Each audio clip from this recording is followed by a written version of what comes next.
এবং সব থেকে খারাপ লাগা যেভাবে মানে এটাকে নিয়ে চর্চা করা হলো, মানে খারাপ লাগলো। আমি আদিবাসী মেয়ে বলে হয়তো আমার কেক খাওয়াটা তাদের গায়ে লেগেছে।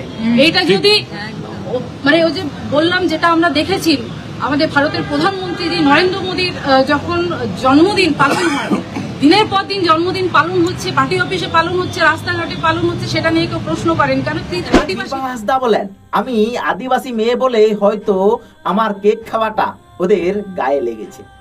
আর অন্যদিকে পুরো আদিবাসী সমাজের মেয়েদেরকে ধর্ষকরা গোটা খেয়ে ফেলছে, গোটা খেয়ে নিচ্ছে।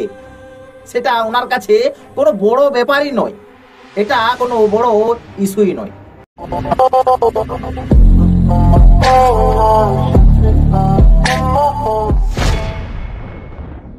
জোহার, নমস্কার, উলগোলা। আজকে পশ্চিমবঙ্গের রাজনীতির দরবারে কেকের আগমন ঘটেছে।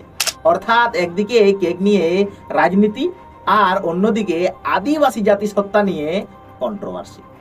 এখানে কেক কোথা থেকে এলো? অবশ্যই কেকটি দোকান থেকে এসছে, ওটাও আবার 30 টাকার কেক। হ্যাঁ, আপনারা ঠিকই শুনছেন, মাত্র 30 টাকার কেক। রাজ্যের বনমন্ত্রী বীরবাহা হাঁসদা ত্রিপুরা সফর গিয়ে একটি ছোট 30 টাকার কাপ কেক কাটেন এবং সহকর্মীদের খাইয়ে দেন। কারণ তার আগের দিন বনমন্ত্রী বীরবাহা হাঁসদার জন্মদিন ছিল। আর সেই ভিডিও অগ্নিমিত্রা পল নিজের ফেসবুক হ্যান্ডেলে শেয়ার করে লেখেন, কুমিরের কান্না দিবস পালন হচ্ছে। আর সোশ্যাল মিডিয়ার পোস্ট দেখে বনমন্ত্রী বীরবাহা হাঁসদা খুব সুন্দরভাবে খেলে দিলেন। মন্ত্রী বললেন, আমি আদিবাসী মেয়ে বললেই হয়তো আমার কেক খাওয়াটা ওদের গায়ে লেগেছে।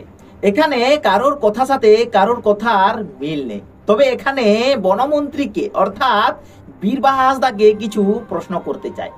যেখানে বনমন্ত্রীকে ডাইরেক্ট আদিবাসী বলে অপমান করা হয়নি, তাহলে বনমন্ত্রী কেন নিজের গায়ে টেনে নিচ্ছেন? আজ যখন দিকে দিকে আদিবাসী ছাত্রীদের, আদিবাসী ছাত্রদের খুন, ধর্ষণ এবং মার্ডার করে বস্তাবন্দি করে নদীতে ভাসিয়ে দিচ্ছে, সেই সময়ে বীরবাহা হাঁসদার আদিবাসী জাতিসত্তা ঘুমিয়ে থাকে নাকি কেকের নিচে চাপা থাকে আমার জানা নেই। আপনারা জানলে অবশ্যই ভিডিওর কমেন্ট বক্সে কমেন্ট করে জানান। আদিবাসী বলে যখন নিজের গায়ে এতই টেনে নেওয়ার ইচ্ছে, তখন খগেন মুর্মুকে এত মারধর করা হলো, তিনিও তো একজন আদিবাসী। সেই মুহূর্তে বনমন্ত্রী প্রতিবাদ করেননি কেন? এর জবাব কিন্তু বাংলা চাই, এর জবাব কিন্তু আদিবাসী সমাজ চাই।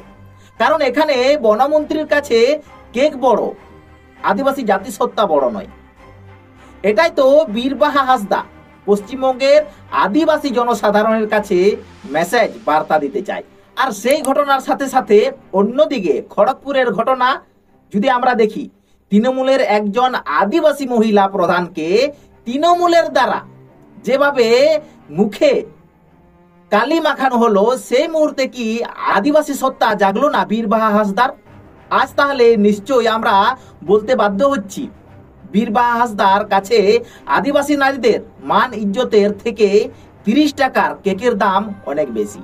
এখানে বীরবাহা হাঁসদা বলেন, আমি আদিবাসী মেয়ে বলে হয়তো আমার কেক খাওয়াটা ওদের গায়ে লেগেছে।